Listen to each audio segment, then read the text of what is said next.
반갑습니다. 9월 첫 번째 강의 시작하겠습니다. 오늘은 7장의 비오사바로 법칙 이론편이 되겠습니다. 자, 비오사바로 법칙 시작하겠습니다. 자, 비오사바로 법칙을 이해하려면 쿨롱의 법칙, 1학기 때 배웠던 쿨롱의 법칙과 비교해서 이해하는 게 아주 중요합니다. 이 유추에 통해서 학습을 하는 게 되게 중요하다고 했어요. 자, 우리가 일렉트릭 필드 인텐시티 벡터. 자, 벡터니까 요 이자를 따서 2라고 쓰고 벡터니까 위에 하살표를 표시합니다. 그러면 전기장 벡터가 됩니다. 자, 책마다 전기장의 세기 벡터 혹은 전기장 벡터, 그냥 전기장 혹은 전개 이렇게 부르는데 다 같은 말이에요. 같은 말. 저는 전기장이란 말을 주로 씁니다. 자, 어떤 좌표계가 주어졌을 때 x, y, z 우리는 3차원에서 문제를 푸니까 3차원 좌표계를 생각해야 돼요. 자, x, y, z 직각 좌표계가 있는데 원점에 전하가 있어요. 이걸 q라고 하죠. q, 전하 q. 그리고 어떤 점이 있어요. 전기장의 세기를 구하는 점이 있습니다. 여기서 이 필드 구하는데 거기까지 전하에서의 벡터를 r이라고 표시하면 전기장의 세기 벡터는 다음과 같은 특징을 갖습니다. 쿨롱이 이거를 실험을 통해서 했다고 했죠. 실험. 자, 실험을 통한 실험 법칙입니다. 실험을 통해서 해봤더니 점 P, 여기 점 P예요. P, 점 P와 전하 Q1을 연결하는 직선을 따라 작용한다. 자, 직선을 따라 작용한다. 뭔가 힘이라는 게 직선 방향의 힘이라는 거예요. 회전력이 아니라 직선의 힘. 그리고 이 전기장의 세기는 전하의 크기 Q에 비례한다. Q에 비례한다.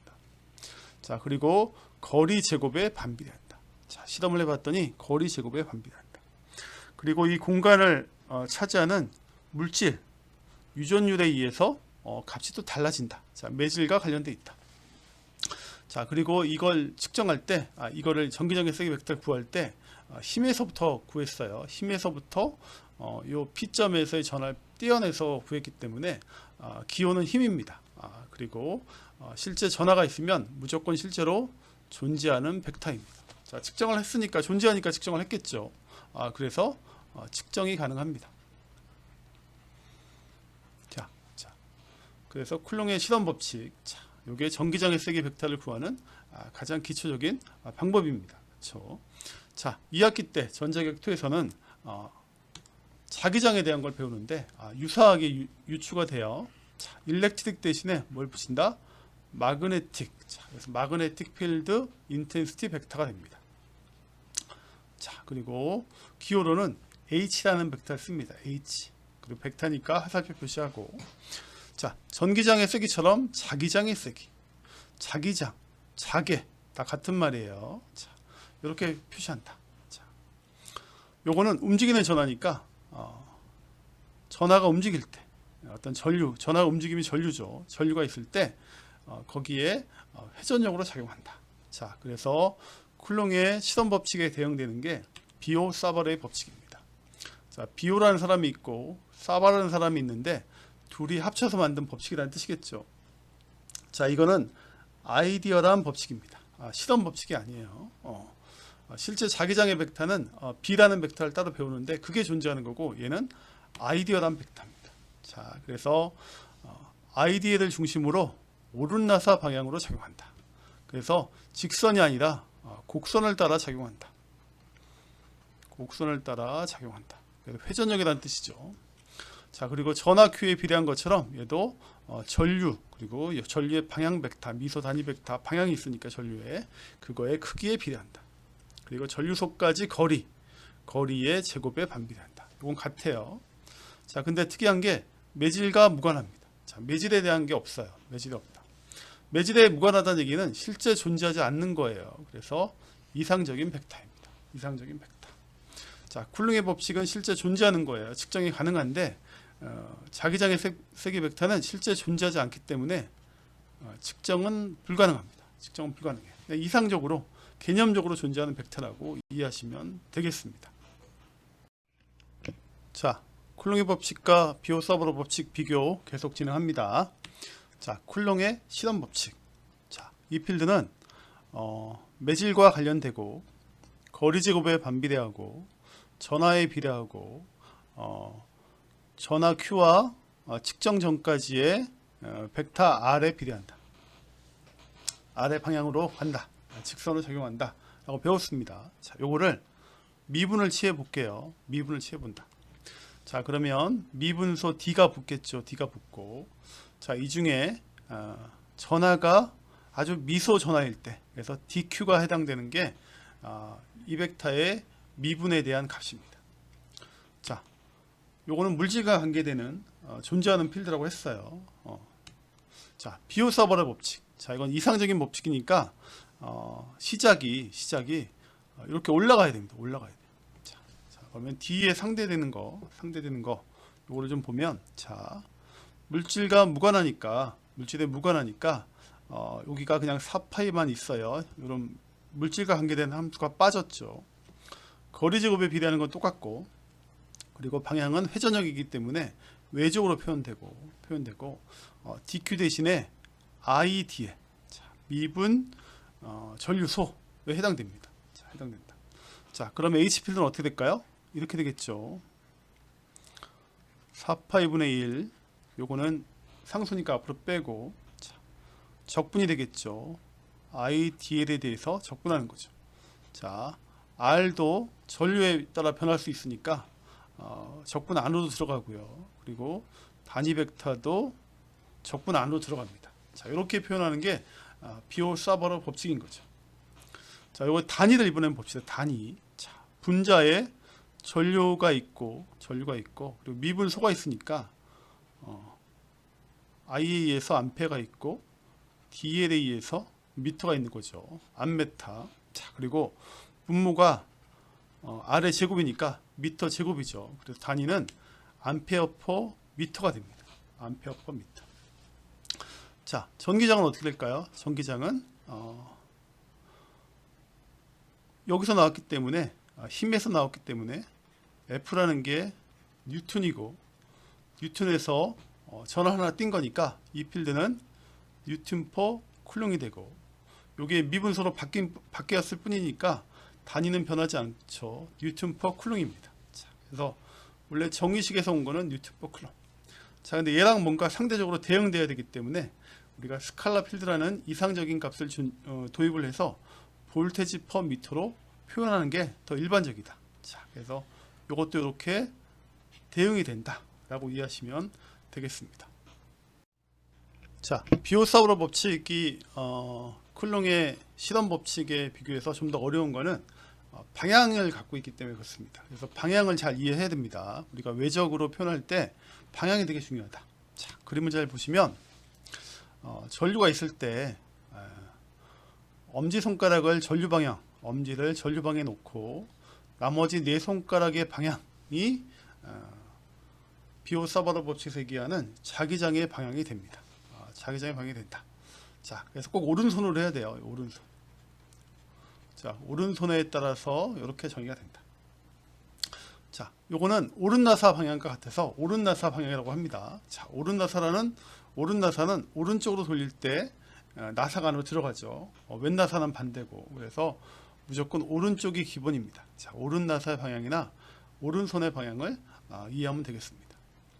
자, 이렇게 표시하면, 자, 여기가 화살이 있을 때 화살이 이렇게 돼 있죠. 자, 화살을 앞쪽에서 우리가 바라보면 어떻게 돼요? 사람이 앞쪽에 바라보면 화살 끝이 뾰족하게 보이겠죠. 자, 그러면 화살에 오른손을 놓고 손가락 4개를 돌려보면 이런 방향이 자기장 H의 방향이 됩니다. 자, 화살을 이쪽에서 바라보면, 자, 화살 앞쪽이 아니라 뒤에 깃털이 보이겠죠. 자, 이 깃털이 이런 십자가 모양으로 보일 겁니다. 자, 그러면 오른손을 엄지를 지면을 들어가는 방향으로 놓게 되면 오른나사 법칙에 의해서 이런 방향으로 자기장이 생기는 거죠. 자, 그래서 언제나 전류 방향을 엄지에다 놓고 나머지 네 손가락의 방향, 네 손가락의 회전 방향을 가지고 방향을 이해한다. 자, 근데 수학적으로 표시할 때는 좀 다르죠. 자, 그래서 전류의 방향이 반대가 되면 자기장의 회전 방향은 반대가 됩니다. 반대가 됩니다. 여기 유의해야 돼요. 유의해야 돼요. 자, 수학적으로 표기할 때는 외적으로 표기할 때는 좀 더 주의를 요합니다. 이렇게 되는 거죠. 자, 똑같이 오른손이에요. 오른손인데 엄지를 놓고, 자, 여기가 IDL. 자, 그리고 검지를 R 방향으로 놓는 거죠. 그럼 나머지 세 개 손가락 방향 이렇게 되겠죠. 그럼 그 방향은 이렇게 안으로 들어가는 방향이 되겠죠. 자, 그럼 손으로 해보세요. 그러면 세 번째 손가락의 방향 어떻게 됩니까? 그게 자기장의 방향이 된다. 자, 그래서 이렇게 다 오른손으로 해야 돼요. 오른손. 자, 직관적으로 전류 방향을 알 때 자기장 방향을 알려면 오른손으로 나머지 엄지를 놓고 나머지 4개 손가락을 말아주면 되고요. 자, 벡터로 표현할 때는 요 DH의 방향은 IDL 벡터와 R 벡터를 곱한 방향으로 간다. 이렇게 이해하면 되겠습니다. 자, 그리고 전류의 방향이 반대가 되면 자기장의 회전 방향이 반대가 된다. 자, 우리가 간단한 예로 우리 인터넷선을 한번 보면, 인터넷선을 까본 분은 뭐 기억이 나겠지만 선이 어떻게 돼 있어요? 이렇게 꼬여 있죠. 선이 이렇게 꼬여 있습니다. 왜 이렇게 꼬여 있을까요? 전류의 방향을 반대로 해가지고 서로 자기장을 상쇄해서 영향을 덜 받게 하려고 하는 게 그 인터넷선의 특징인데, 그 원리가 전류의 방향이 반대가 되면, 자, 요거와 요거의 방향이 반대가 되면 자기장이 서로 없어지게 할 때 쓰는 방법이다 라고 이해하면 되겠습니다. 자, 비오사보로 법칙 정리했고요. 방향에 특히 주의해라 라는 거 꼭 기억해 주시기 바랍니다. 자, 1학기 때 했지만 한 번 더 리뷰하면, 자, 1학기 때는 내적만 갖고 다뤘어요. 내적. 2학기 때 되면 외적을 다루게 됩니다. 외적. 자, 내적은 발산 혹은 벡터 선적분, 벡터 면적분 이런 거 할 때 썼던 거죠. 자, 작용하는 방향과 동일한 선이 있을 때, 또는 면의 면을 정의하는 벡터는 면의 수직이기 때문에 요 벡터와 요 벡터가 같을 때, 뭔가 작용이 최대가 되면 그때 내적을 쓴다. 근데 작용하는 방향과 수직한 면에서 뭔가 변화가 있을 때, 자, 전류는 이쪽으로 작용하는데 자기장은 어떻게 돼요? 요거의 수직인 면에 뭔가 작용할 때, 그럴 때는 외적을 써야 됩니다. 자, 그럴 때 외적을 써야 되고, 그런 건 대부분 회전력으로 작용을 합니다. 그래서 내적과 외적을 구분하는 게 중요하다. 그럼 당연히 자기장은 외적을 쓰겠죠. 외적을 써서 표시한다 라고 이해하면 되겠습니다. 자, 비오사보 법칙에서 이번엔 소스를 좀 자세히 볼게요. 쿨롱의 법칙과 비교해서. 자, 우리가 쿨롱의 법칙에서 전기장의 세기 구할 때 전하는 스칼라 값입니다. 전하는 움직이지 않고 스테이틱 멈춰있기 때문에 스칼라로 표시가 됩니다. 그래서 점전하, 포인트 차지, 자, 선전하, 라인 차지, 면전하, 서피스 차지, 그리고 최적전하, 볼륨 차지, 이렇게 전하가 어떻게 분포되어 있는지에 따라서 이름을 붙입니다. 선인지 면인지 최적인지 점인지. 자, 식으로 쓰면 이렇게 되는 거죠. 자, 점 전하인데 미분 점전하, 단위는 뭐예요? 쿨롱이겠죠. 쿨롱. 자, 선전하는 선전하 밀도 로우웰. 자, 선전하 밀도 단위는 쿨롱 퍼 미터. 자, 그리고 미분 길이소를 곱하니까 얘는 단위는 미터죠. 그래서 쿨롱 퍼 미터 곱하기 미터니까 전체 단위는 쿨롱이 되는 거죠. 자, 그리고 요거는 노 S는 뭐죠? S는 서피스니까 면전하 밀도 단위는 쿨롱 퍼 미터의 제곱. 자, 그리고 로우 V는 최적 전하 밀도 단위는 쿨롱 퍼 미터의 3승. 여기다가 최적소 미터의 3승을 곱하니까 전체 단위는 쿨롱이 되는 거죠. 예, 통일성 있게. 자, 이번에 전류를 자기장을 다룰 때는 전류의 흐름이니까 전류의 흐름이기 때문에 얘는 벡터입니다. 전기장의 세계에서는 스칼라였는데 얘는 벡터다. 벡터다. 자, 그림을 그리면 자, IDL 벡터 그리고 KDS 벡터 그리고 JDV 벡터. 자, I는 이 선을 따라 흐르는 전류겠죠. 그래서 우리 요 점 전류는 없어요. 점 전류라는 개념은 없는 거죠. 자, 무조건 선전류가 기본입니다. 시작이 선전류예요. 자, 회로이동과 통일하기 위해서 I는 스칼라로 쓰고, 자, 스칼라로 쓰고, 그 다음에 DL 벡터를 벡터로 표시해서 IDL로 표시합니다. 자, IDL. 자, IDL로 표시한다. 자, 그리고 면전화 밀도, 면전화 밀도. 면전화 밀도라는 거는 요 전류 방향에 수직인 요 선을 통과하는 전류 밀도예요. 요 선을 통과하는 전류 밀도. 자, 우리가 1학기 때 J라는 벡터를 배웠는데 걔는 뭐죠? 요 단면적 S를 통과하는 전류죠. 자, 그래서 J는 벡터인데 암페어 퍼 미터 제곱이에요. 요 S를 통과하는. 자, 서피스 커런트 덴시티 K라고 표시하는 데에는 선을 통과하는 전류 밀도니까 암페어 퍼 미터입니다. 자, 여러분 주의해야 돼요. 이거 주의. 이 암페어 퍼 미터 제곱이 아니에요. 서피스라고 해서 미터 제곱이 아니라 암페어 퍼 미터입니다. 왜? 선을 통과하는 전류. 전류가 기본이니까. 전류가 기본이니까 이렇게 표시한다. 자, 원래는 자, K라는 벡터가 있으면 KDS, JDV 이렇게 하면 자, J를 보면 암페어 퍼 미터의 제곱이니까 DV는 미터의 3승이니까 단위가 어떻게 돼요? 암페어 미터죠. 암페어 미터가 됩니다. 자, 얘는 쿨롱인데 얘는 소스가 암페어 미터가 된다. 자, 얘는 어떻게 되죠? K는 암페어 퍼 미터인데 DS가 미터의 제곱이니까 암페어 미터가 되고, 자, I는 단위가 암페어고 DL 벡터는 단위가 미터니까 암페어 미터가 됩니다. 자, 단위 기억 꼭 하셔야 돼요. 자, 우리가 원래는 이렇게 쓰는 게 맞겠죠. 이렇게 쓰면 통일성이 있겠죠. 이렇게 쓰면 통일성이 있을 텐데, 자, 이렇게 하면 우리가 회로이론에서 I라고 쓰는데 전자격에서 I 벡터라고 쓰면 안 되겠죠. 그래서 회로이론 I와 통일하기 위해서 이렇게 안 쓰고 I를 그대로 쓰고 대신 DL 벡터에 벡터 표시를 합니다. 자, 그래서 이 세 가지를 꼭 기억을 해 주셔야 돼요. 꼭 기억을 해 주셔야 된다.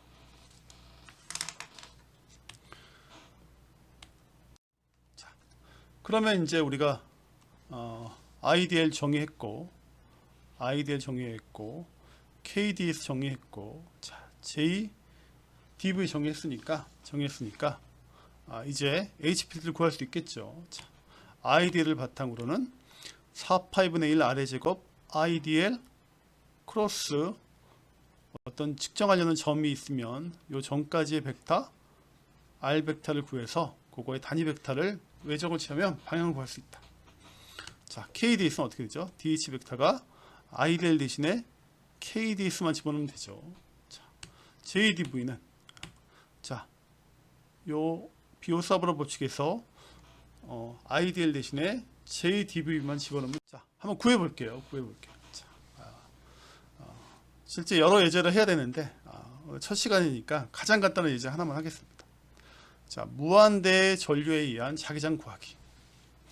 자, 뭐 무한대 전류라는 게 있느냐? 없지만 있다고 볼 수 있는 거죠. 예를 들어서 우리 이렇게